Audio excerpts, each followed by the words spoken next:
ತಪ್ಪಿಪೇನಾದ್ರು ಮಾಡ್ಬಿಟ್ಟೇನಪ್ಪ. Dad dad ಏನ್ dad ಇದಲ್ಲ?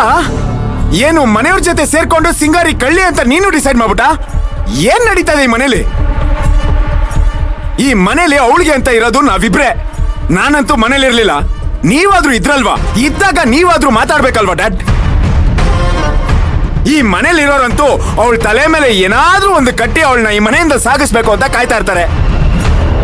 ಈ ಮನೇಲಿ ಇರೋರು ಅವಳ ಮೇಲೆ ಕಳ್ಳಿ ಅನ್ನೋ ಪಟ್ಟ ಕಡ್ದಾಗ ನೀವೊಂದು ಮಾತು ಹೇಳ್ಬೋದಾಗಿತ್ತಲ್ಲ, ಅವಳಿಗೆ ದುಡ್ಡಿನ ಆಸೆ ಇಲ್ಲ, ಅವಳು ದುಡ್ಡಿನಿಂದ ಬಿದ್ದವಳಲ್ಲ ಅಂತ. ನೀವ್ ಯಾಕೆ ಹೇಳಿಲ್ಲ? ಯಾಕೆ ಹೇಳಿಲ್ಲ ಡ್ಯಾಡ್?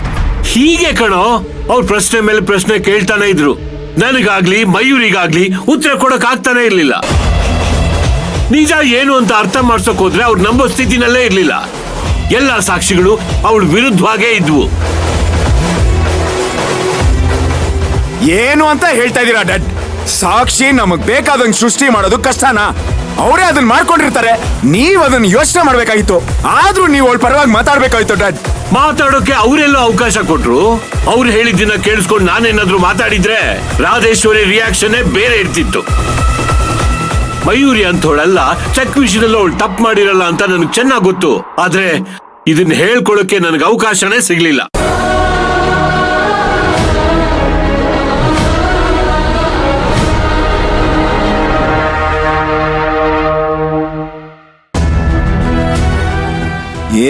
ಏನ್ ಡ್ಯಾಡ್ ಹೀಗೆ ಹೇಳ್ತಾ ಇದೆಯಾ? ಎಲ್ಲ ಗೊತ್ತಿತ್ತು. ಅವಳ ತಂಗಿಗೆ ಆ ಸ್ಕೂಲಲ್ಲಿ ಫ್ರೀ ಸೀಟ್ ಸಿಗೋ ಮಾಡಿದ್ದು ನಾವೇ ತಾನೆ? ನನಗೂ ಗೊತ್ತು ಕಣೋ. ಆದ್ರೆ ನಾನು ನೀನು ಚೆಕ್ ಸೈನ್ ಮಾಡಿದಾಗ ಅದ್ ಮನೇಲೇ ಇತ್ತು. ಅದೇ ಹೊರಗಡೆ ಹೋಯ್ತು. ಆ ಚೆಕ್ ಸಿಕ್ಬಿಟ್ಟಿದ್ರೆ ನಾನ್ ಸುಮ್ನಿರ್ತಿದ್ನ?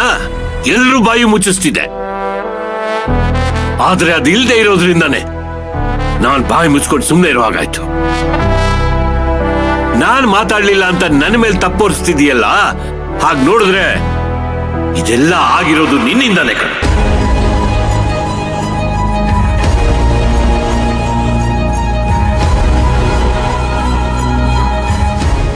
ಯಾಕ್ ಡ್ಯಾಡ್?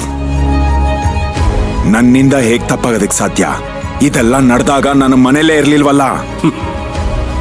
ನೀನ್ ಯಾವತ್ತು ಮಯೂರಿಗೆ ಗೊತ್ತಿಲ್ದೆ ಅವಳು ಕುತ್ತಿಗೆಗೆ ಮಾಂಗಲ್ಯ ಕಟ್ಟಿದ್ಯೋ ಅವತ್ತೇ ಅವಳು ಬಾಳು ಕಷ್ಟದಲ್ಲಿ ಮುಳುಗೋಯ್ತು.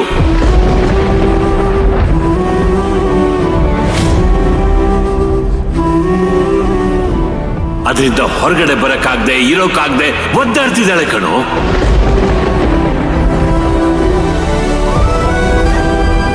ಪ್ರತಿ ಸಲ ಅವಳ ಮನೆಯಿಂದ ಹೊರಟಾಗ ನಾನು ಅವಳನ್ನ ಸಮಾಧಾನ ಮಾಡಿ ಇರಿಸ್ಕೊಳ್ತಿದ್ದೆ. ಇವತ್ತು ಅವಳ ಜೀವನ ಸರಿ ಹೋಗ್ಲಿ ಅಂತ ಹೋರಾಟ ಮಾಡ್ತಾ ಇದ್ದೀನಿ. ಅವಳು ಇಲ್ಲಿದ್ದಷ್ಟು ದಿವಸ ನೋವು ಸಂಕಟ ಅನುಭವಿಸ್ತಿರ್ಬೇಕಾದ್ರೆ ನಾನು ಹೇಗೋ ತಡೀಲಿ?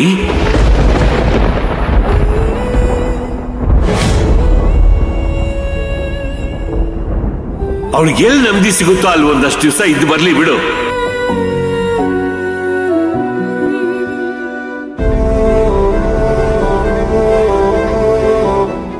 ಇಷ್ಟೆಲ್ಲ ಆದ್ಮೇಲೂ ಅವಳು ಈ ಮನೆಗೆ ವಾಪಸ್ ಬರ್ತಾಳೆ ಅಂತ ಅನ್ಕೊಂಡಿದ್ಯಾ? ನನಗೆ ಗೊತ್ತು ಕಣ ಅವಳು ಬರೋದಿಲ್ಲ ಅಂತ. ಅವಳು ಮನೆ ಬಿಟ್ಟು ಹೋಗಿದ ವಿಷಯ ಗೊತ್ತಾಗಿ ಫೋನ್ ಮಾಡೋಣ ಅನ್ಕೊಂಡೆ. ಆದ್ರೆ ಅವಳ ಪರವಾಗಿ ನಾನು ಮಾತಾಡ್ಲಿಲ್ಲ ಅನ್ನೋ ಗಿಲ್ಟು ನನ್ನನ್ನು ಕಾಡ್ತಿದೆ ಕಣೋ.